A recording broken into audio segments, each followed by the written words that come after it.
40 মিনিটের একটা time frame তদন্তকারীদের ভাবাচ্ছে। কোন 40 মিনিট? প্রথম যিনি দেহ দেখতে পান তিনি দেহ দেখতে পান 9:30টার সময়, সকাল 9:30। পুলিশ প্রথম খবর পায় সকাল 10:10। মাঝখানের এই 40 মিনিটে কি হয়েছিল?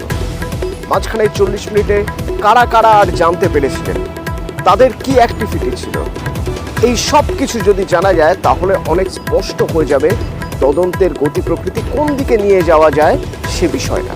তো সেটাই খোঁজার চেষ্টা করছেন তদন্তকারীরা। আমার প্রতিনিধি অমিত আমার সঙ্গে রয়েছেন। অমিত, এই মাঝখানের 40 মিনিট সম্পর্কে তদন্তকারীরা এখনো পর্যন্ত কি কি জানতে পারছেন?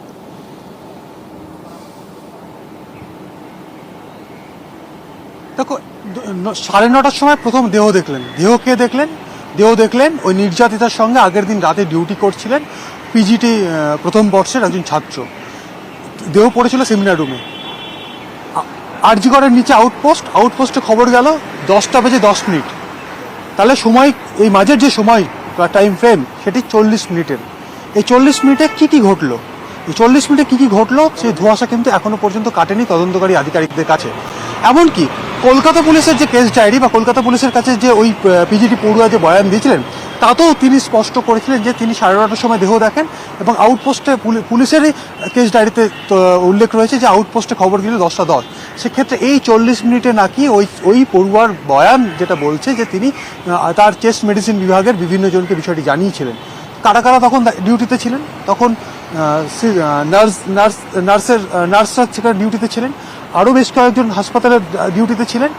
তারা এই 40 মিনিটে কী কী করলেন, কাদের ফোন করলেন, তারা কি সরাসরি গিয়ে পৌঁছে গিয়েছিল প্লেস অফ অকারেন্সে? যদি প্লেস অফ অকারেন্সে গিয়ে পৌঁছে থাকে তারা কি অবস্থায় দেহটি দেখতে পেল? তাদের তরফে কি দেহটি ঢেকে দেওয়া হয়েছিল? এই সমস্ত একাধিক প্রশ্ন কিন্তু জড়িয়ে রয়েছে 40 মিনিটের টাইম ফ্রেমে। সেক্ষেত্রে এই 40 মিনিটে কতগুলো ফোন হয়েছে, যিনি দেখেছিলেন তার স্টেটমেন্ট ইতিমধ্যে রেকর্ড হয়েছে, তার পলিগ্রাফ হয়েছে।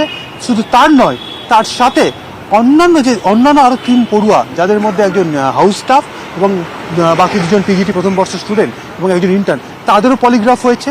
এছাড়া নার্সিং স্টাফ যারা ছিলেন সকালে তাদের স্টেটমেন্ট রেকর্ড করা হয়েছে।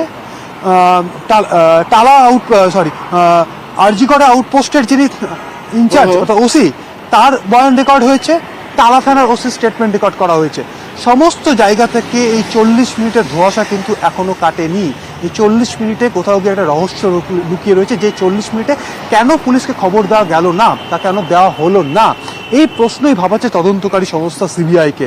কারণ প্রথম কথা, কোনো দেহ যদি উদ্ধারের ঘটনা ঘটে প্রথমে কিন্তু যারা দেহ দেখতে পান তারা পুলিশকে জানান। এটা কিন্তু স্বাভাবিক নিয়মের মধ্যে পড়ে। এই যে 40 মিনিট, এই 40 মিনিটে কার কার কাছে খবর গিয়েছিল?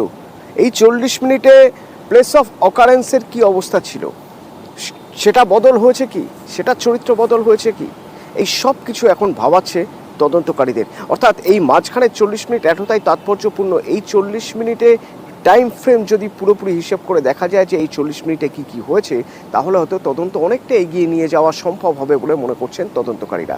তো তদন্ত সঠিক পথে যাক, তদন্ত দ্রুত বিচার হোক, দ্রুত জাস্টিস পাওয়া যাক।